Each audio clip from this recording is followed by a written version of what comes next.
فأنا ناصح لإخواني بالصدع بالحق تبيض وجوههم. السكوت في مسألة الحزبية يضرها، فاصدع بما تؤمر وأعرض عن المشركين.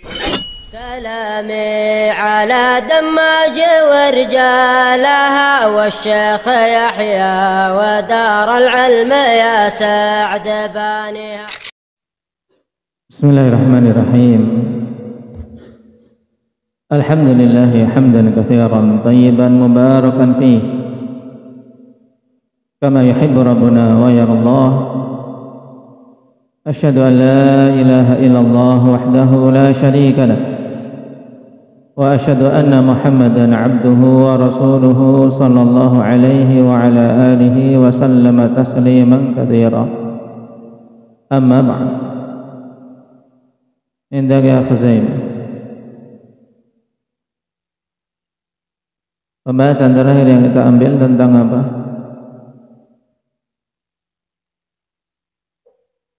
Tentang salat-salat sunnah, diantaranya adalah salat witir. Baik, apa arti penting salat-salat sunnah bagi kita?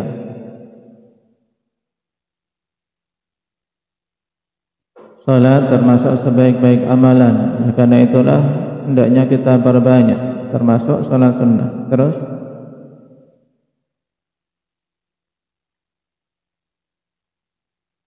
baik, Allah akan mengangkat derajat seorang hamba di surga, diantaranya dengan sebab banyaknya salat yang dia lakukan.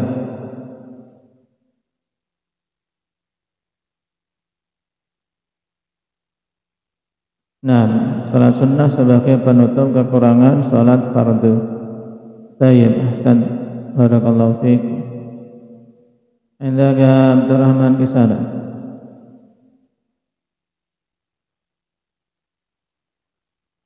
Dari sekian banyak salat-salat sunnah, di antara salat yang sangat ditekankan oleh Nabi sallallahu alaihi wasallam adalah salat witir atau qiyamul lail, yang bahkan dulu pernah wajib atas kaum muslimin. Berapa lama?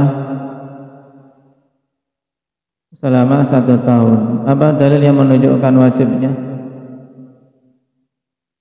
Surat Muzammil. Semuanya? Yang mana? Berarti awal dari surat Al-Muzammil. Naam, awal dari surat Al-Muzammil. Kemudian Allah tahan akhir ayat selama 1 tahun. Baru setelah 1 tahun turun akhir dari ayat tersebut sebagai penghapus hukum wajib menuju sunnah. Dan ini yang rajih, bahasanya qiyamul lail termasuk di dalamnya witir, hukumnya sunnah muakkadah. Nah, setelah sebelumnya pernah diwajibkan atas Nabi sallallahu alaihi wasallam dan para sahabat ridwanullah alaihim. Berapa minimal seorang menunaikan salat witir hendak ya Zakaria? Berapa minimal seorang menunaikan salat witir? 12, banyak kali. Paling sedikit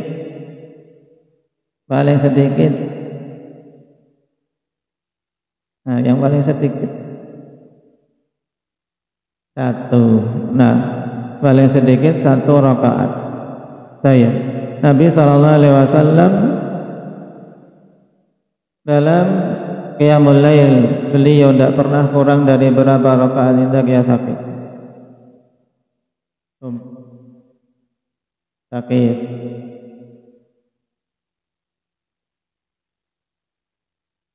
Tidak pernah kurang dari 7 rakaat. Baik. Anda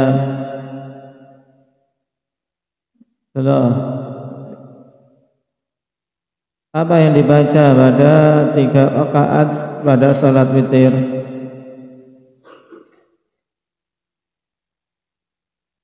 Salat witir yang 3 rakaat, apa saja yang dibaca di rakaat pertama, kedua, dan ketiga?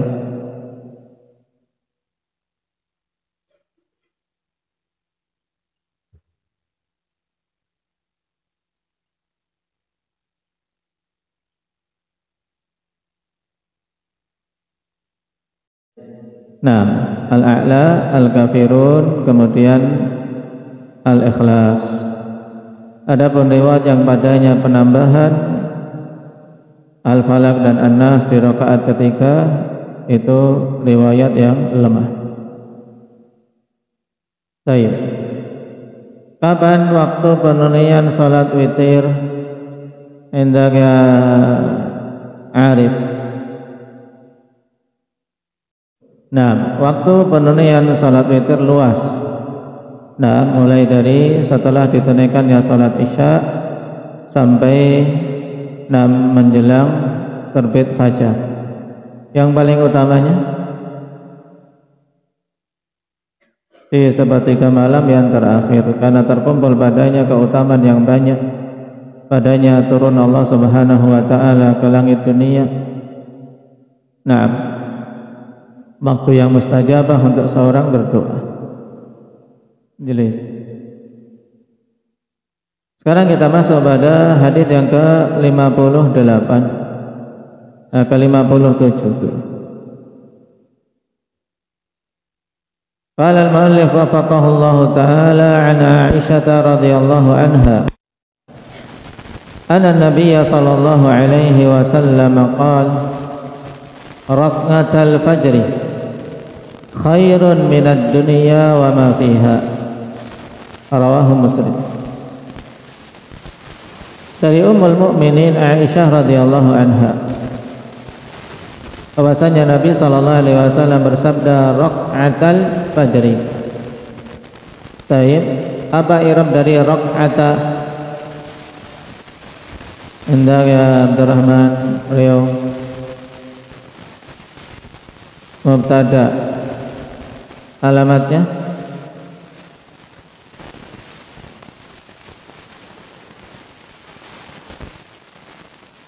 Alamatnya alif.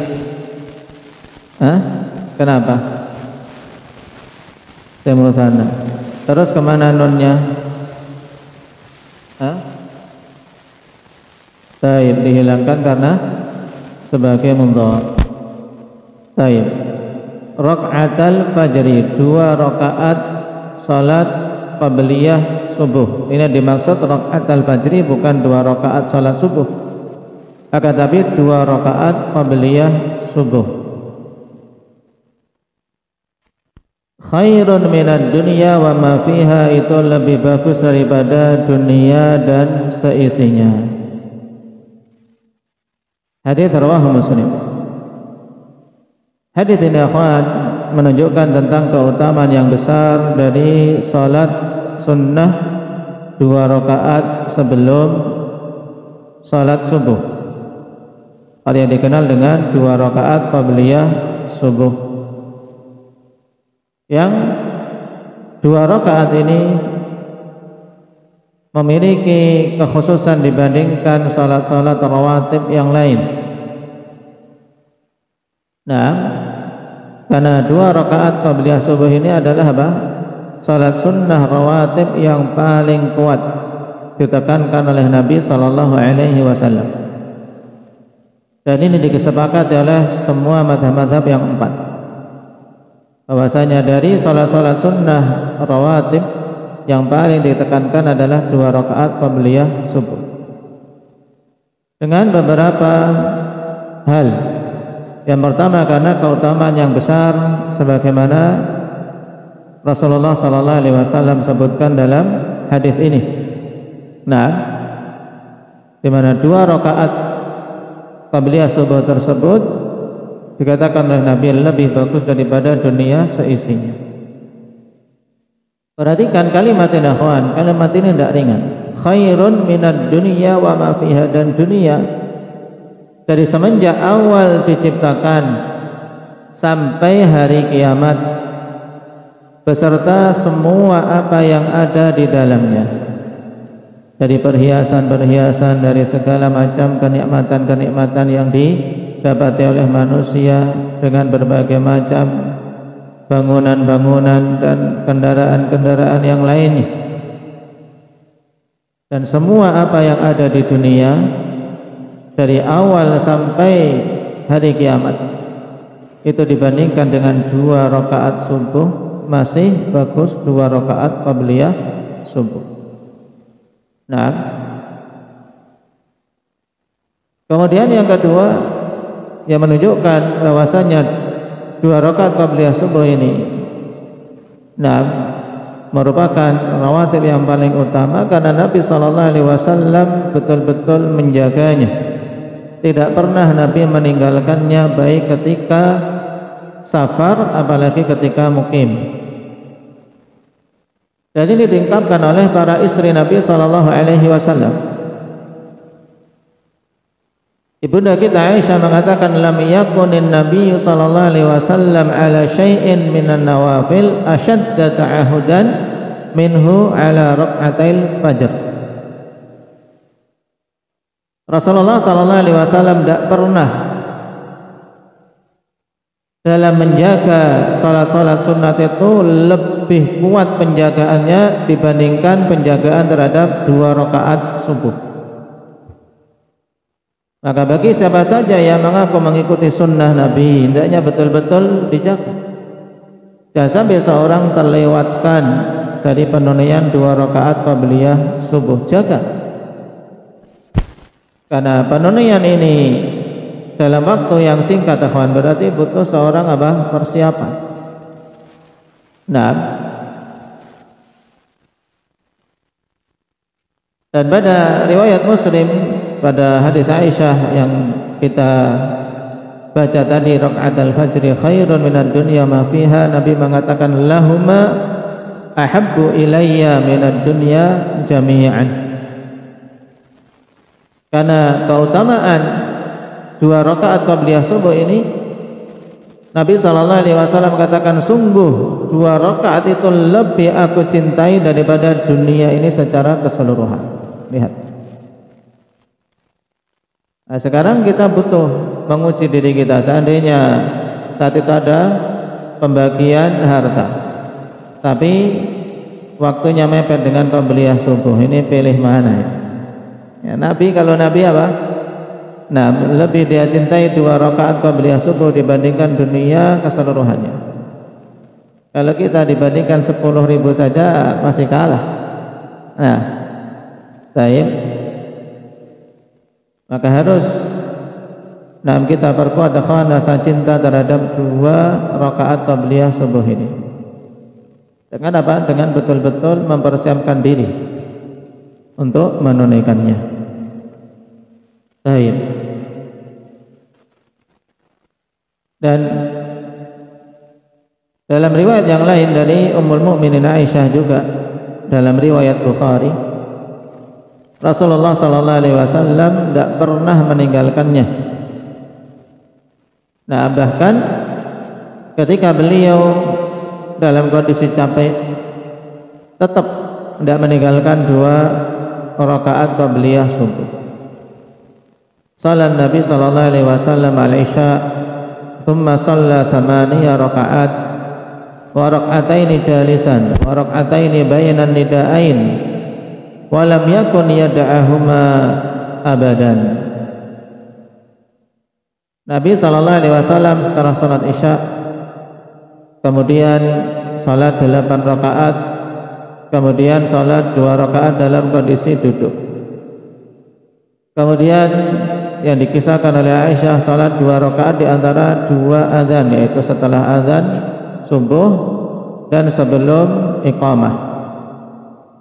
Kata beliau, lam yakun yad'uhuma abadan, beliau tidak pernah meninggalkannya selama-lamanya. Baik.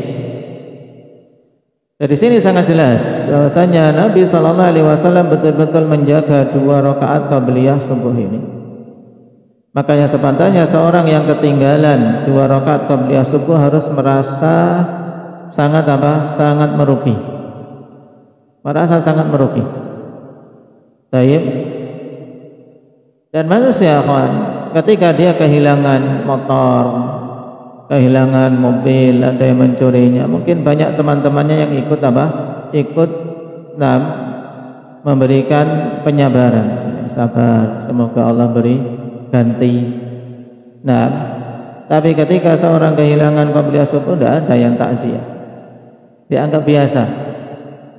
Nah, padahal dulu sebagian salaf ketika ada saudaranya yang kehilangan dari salat-salat sunnah dihibur karena mereka menunjukkan kesedihan. Nah, tayyib semoga Allah memperbesar pahalamu atas musibahmu. Musibah. Seorang sampai ketiduran tidak qabliyah subuh. Seorang sampai terluputkan tidak qabliyah subuh. Bahkan melek saja kok sampai terluput qabliyah subuh. Ini musibah. Nah, ini musibah. Sudah melek, bangun terluput qabliyah subuh. Gara-gara apa? Perutnya tidak mau diajak kerjasama dalam ibadah. Ini kalau sering seperti ini, diruqyah perutnya. Ini di situ ada setan yang bikin bikin setiap mau baik diajak untuk akhirnya ketinggalan dalam kebaikan. Khawatir, termasuk dari dari alamat bahwasanya Allah tidak menghendaki si hamba ini untuk meraih keutamaan-keutamaan. Seperti dalam ayat walakin karihallahum bi'atsahum fathabbatahum. Tapi Allah memang tidak suka untuk mereka itu ikut dalam perjuangan, dalam jihad. Akhirnya Allah berikan kepada mereka penghalang-penghalang. Makanya seorang muslim ataupun muslimah ketika mendapati pada dirinya kok setiap ada amalan-amalan utama sering dia dapati penghalang-penghalang muncul, banyak-banyak memohon kepada Allah ampunan, memohon kepada Allah ma'unah, pertolongan. Baik.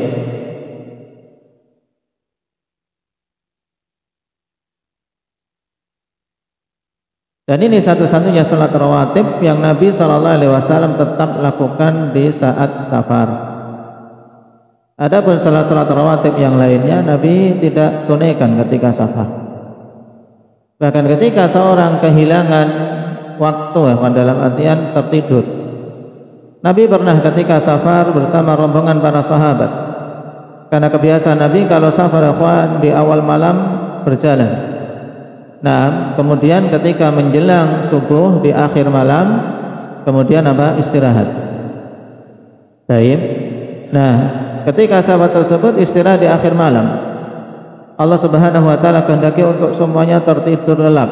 Bilal yang sudah ditugasi untuk berjaga-jaga dan beliau siap, aku siap untuk jaga-jaga. Ternyata juga sudah berusaha sekuat tenaga berdiri sandar di unta, tetap kalah dengan kantuknya sampai tertidur semuanya. Baru ketika matahari cukup panas, bangunlah Abu Bakar radhiyallahu anhu. Abu Bakar seorang yang suaranya kecil, tidak berani untuk membangunkan Nabi sallallahu alaihi wasallam. Nabi masih tertidur. Dan para sahabat memang tidak berani membangunkan Nabi ketika beliau sedang tidur, khawatir waktu itu adalah waktu turunnya wahyu. Maka bangunlah Umar. Umar punya cara, akhirnya beliau berzikir yang keras, suaranya kan memang lantang. Berzikir keras, tidak membangunkan Nabi tapi berzikir keras. Akhirnya Nabi mendengarnya kemudian bangun dan bangunlah para sahabat. Ini sudah keluar waktu. Sudah keluar waktu ini. Nabi perintahkan untuk Bilal mengumandangkan azan, kemudian salat sunnah qabliyah subuh. Jadi ketika seorang luput waktu seperti ini tetap disunnahkan untuk qabliyah subuh, tapi ketika terluputkannya karena uzur, kesiangan sudah keluar waktu, maka di situ azan, salat qabliyah subuh, iqamah, kemudian baru salat subuh. Tapi bedakan ketika masih ada waktu, dia kesiangan tapi masih ada waktu. Di sini dia harus langsung segera salat subuhnya, agar salat subuhnya tidak terluputkan karena dia sudah bangun. Nah, tidak boleh di situ dia menunaikan salat qabliyah subuh sehingga sampai keluar waktu dan salat subuhnya di luar waktu. Ini tidak boleh. Yang diperbolehkan tadi ketika sudah memang terlanjur keluar waktu karena bangunnya kesiangan, maka di situ tetap menunaikan salat qabliyah subuh. Ini menunjukkan penekanan yang sangat kuat untuk 2 rakaat ini. Baik. Kemudian kekhususan yang lain dari 2 rakaat ini akhwat, bahwasanya salat 2 rakaat ini adalah salat yang paling ringan yang Nabi sallallahu alaihi wasallam tunaikan dari sisi bacaannya dibandingkan salat-salat yang lain. Penunaiannya akhwan disunahkan untuk takhfif. Nah, sebagaimana diungkapkan oleh Aisyah radhiyallahu anha, karena Nabi sallallahu alaihi wasallam yukhaffifu ar-rak'atayn allatayn qabla salati subhi. Adalah dulu Nabi sallallahu alaihi wasallam meringankan bacaan pada 2 rakaat yang sebelum salat subuh. Dan ringannya ini maksudnya apa? Dibandingkan dengan salat-salat sunnah yang lain, bukan maksudnya kemudian cepet-cepetan tidak. Tapi karena biasanya Nabi sallallahu alaihi wasallam membacanya dengan apa? Dengan tartil. Baik, demikian pula memperlama berdiri, memperlama sujud. Tapi untuk 2 rakaat ini dibandingkan salat-salat beliau, salat-salat sunnah yang lain ini sangat ringan.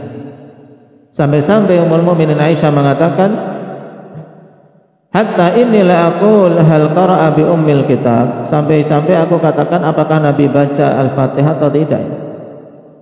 Nah, yang tentunya beliau membaca Al-Fatihah dan bahkan juga membaca surat setelah Al-Fatihah. Tapi ungkapan ini untuk menunjukkan bahwasanya Nabi mencontohkan untuk 2 rakaat qabliyah subuh ini sunnahnya apa tadi? Iqbal, meringankannya, dibaca atau penunaiannya secara ringan, tidak panjang.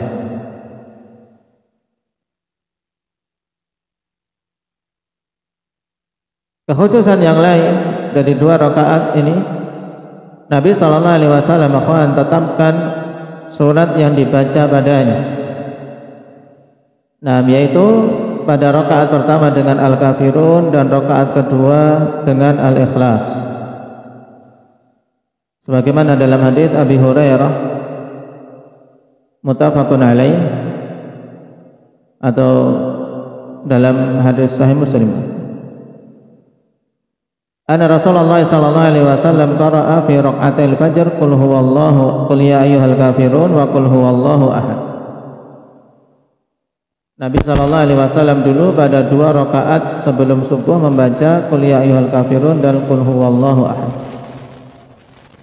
Dan ada faedah bagus disebutkan oleh Ibnu Qayyim mengutip dari syekh beliau yaitu Syekhul Islam Ibnu Taimiyah tentang hubungan antara witir dan qabliyah subuh.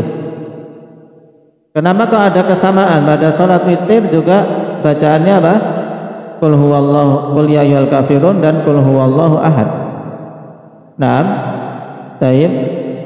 Demikian pula pada qabliyah subuh yang dibaca qul ya ayyuhal kafirun dan qul huwallahu ahad. Naam, ditegaskan oleh Imam Ibnu Qayyim rahimahullahu taala bahwa witir itu kan akhir untuk salat malam, sedangkan 2 rakaat qabliyah subuh adalah awal untuk salat kita di siang hari. Sehingga apa? Itu akhir dan awalan. Makanya Nabi sallallahu alaihi wasallam sunnahkan untuk pada 2 rakaat tadi membaca dengan 2 surat Al-Ikhlas. Karena Al-Kafirun dan Al-Ikhlas yaitu qul huwallahu ahad, dua-duanya dinamakan apa? Al-Ikhlas. Baik, surat Al-Ikhlas itu ada 2 di dalam Al-Quran yang dinamakan dengan surat Al-Ikhlas. Ada 2. Yang pertama adalah qul ya ayyuhal kafirun, dan yang kedua apa? Qul huwallahu ahad. Kenapa Al-Kafirun dinamakan surat Al-Ikhlas? Masih ingat? Raga?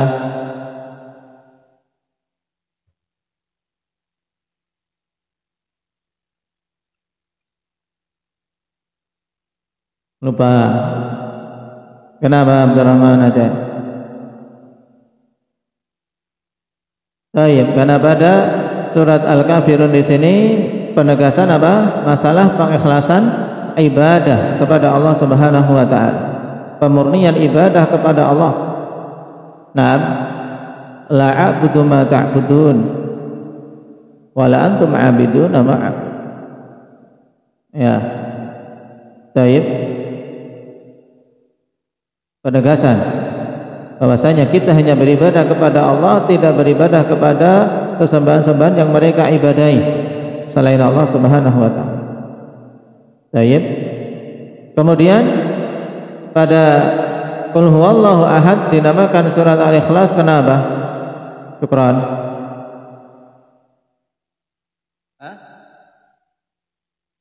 Padanya pengikhlasan apa? Kalau tadi pengikhlasan ibadah, kalau pada Al-Ikhlas pengikhlasan apa? Mengikhlaskan akidah. Baik, mengikhlaskan akidah, yaitu pemurnian akidah tentang Allah Subhanahu wa taala, bahwasanya Allah adalah zat yang maha tunggal, tidak beranak, tidak pula diperanakkan. Makanya dinamakan kedua-duanya surat Al-Ikhlas, dan itu dibaca di akhir witir dan juga apa? Di 2 rakaat qabliyah subuh. Satunya untuk mengakhiri salat malamnya, yang satunya untuk mengawali salat di siang harinya. Baik. Ini hubungan antara kedua salat tersebut, ikhwan. Maka kalau kita perhatikan padanya hikmah yang besar. Baik, hikmah yang besar. Karena 2 rakaat fajar ini kan awal ibadah kita setelah terbit fajar. Ya, awal ibadah kita setelah terbit fajar, maka 2 rakaat qabliyah subuh. Maka jangan sampai luput. Itu diantara keberkahan hari kita, ya kawan. Kalau seorang mengawali dengan 2 rakaat yang mulia tadi. Baik, sedangkan witir adalah apa? Penutupan amalan dia untuk malam itu. Baik, sehingga kedua-duanya disunnahkan untuk dibaca padanya 2 surat Al-Ikhlas. Nah, karena terkumpul padanya pentauhidan Allah dari sisi uluhiyah dan juga dari sisi rububiyah dan asma wa sifat, terkumpul semuanya. Dan selain Al-Kafirun dan Al-Ikhlas, Nabi SAW juga pernah membaca pada qabliyah subuh 1 ayat di surat Al-Baqarah dan 1 ayat di surat Ali Imran. Ayat yang di surat Al-Baqarah yaitu ayat yang ke-136, akhir juz 1. Nah, di halaman terakhir juz 1, yaitu pada lafaz qulu amanna billahi wa ma unzila ilaina wa ma unzila ila Ibrahim wa Ismail wa Ishaq wa Yaqub wal asbab. Al-ayah. 1 ayat saja. Baik. Kemudian di rakaat kedua membaca ayat di surat Ali Imran yang ke-64, yaitu pada perkataan Allah, qul ya ahlal kitab ta'alu ila kalimatin sawa'in bainana wa bainakum alla na'budu illallah wa la nusyrika bihi syai'a wa la yattakhidha ba'duna ba'dan arbaban min dunillah fa in tawallaw faqulu asyhadu bi anna muslimun. Baik. Ini kadang-kadang sebagaimana ditunjukkan dalam riwayat Ibnu Abbas dalam Sahih Muslim. Maka kadang-kadang diamalkan. Baik, ini dihafal, satu saat ditanyakan harus bisa. Di rakaat pertama apa tadi yang dibaca? Khidir yang ke-136, qulu amanna billah wa ma unzila ilaina ma unzila ila Ibrahim, al-ayah. Kemudian rakaat kedua, qul ya ahlal kitab ta'alu ila kalimatin sawa'in bainana wa bainakum, al-ayah. Itu diingat-ingat. Yang juga padanya akhwan, masalah tauhid, ya kan? Masalah tauhid, untuk betul-betul seorang kokoh di atas ketauhidannya, di atas keislamannya. Baik. Kemudian 2 rakaat qabliyah subuh ini akhwan, hal yang berkaitan dengannya yaitu disunnahkannya untuk ittija', yaitu berbaring miring setelah menunaikannya bagi mereka-mereka yang menunaikannya di rumah. Terjadi khilaf tentang apakah ini sunnah ataukah sekedar Nabi sallallahu alaihi wasallam tunaikan karena butuh. Dan Syekhul Islam Ibnu Taimiyah akhwan, demikian pula yang dikuatkan oleh Syekh Ibnu Utsaimin,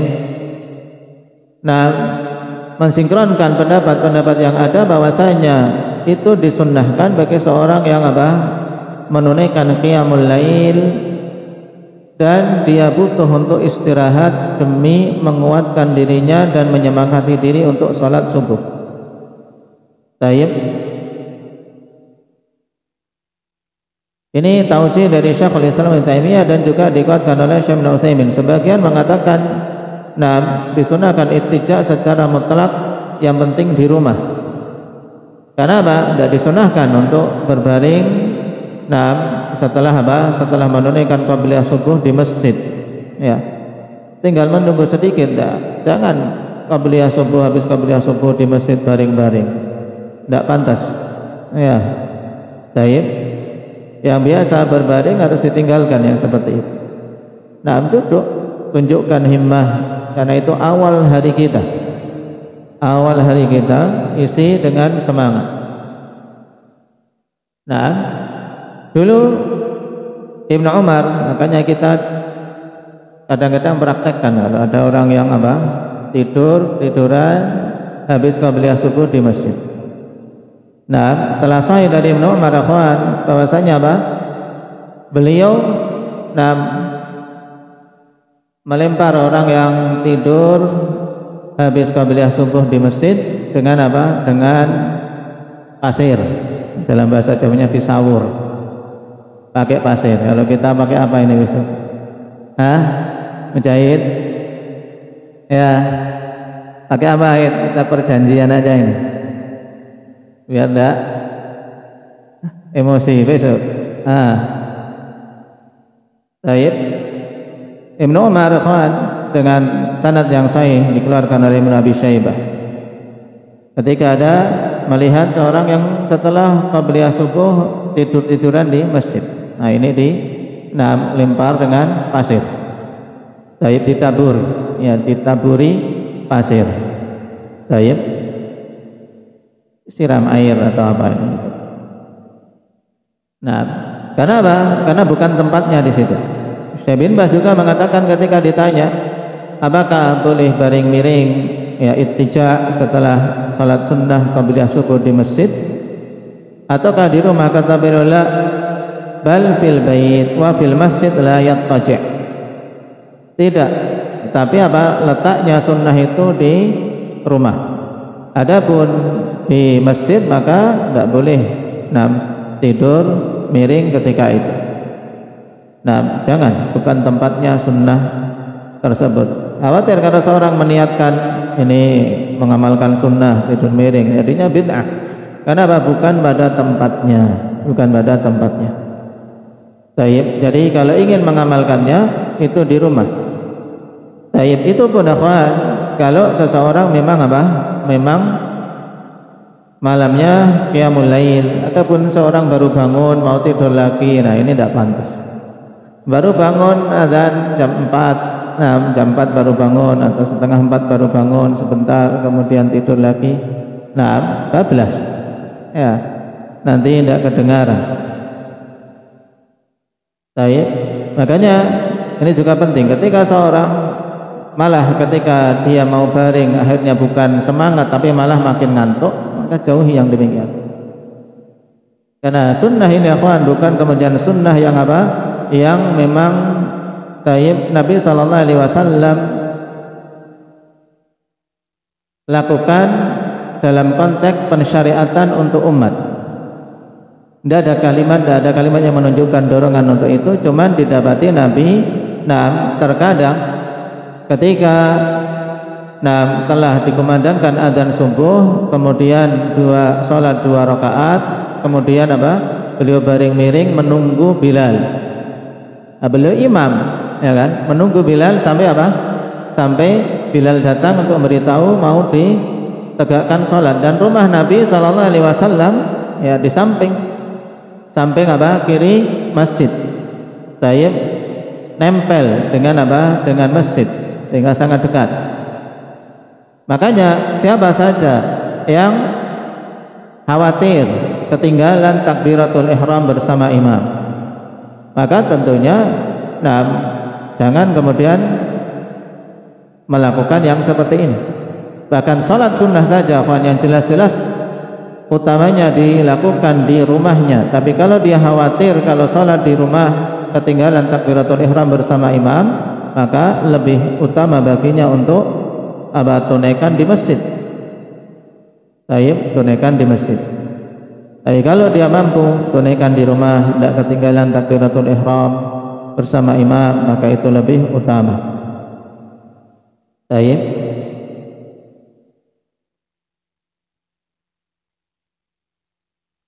Ini yang menyatakan sunnahnya. Dan sederetan para a'imah, bahkan ini dinisbahkan kepada jumhurul ulama, menyatakan tidak sampai tingkatan sunnah.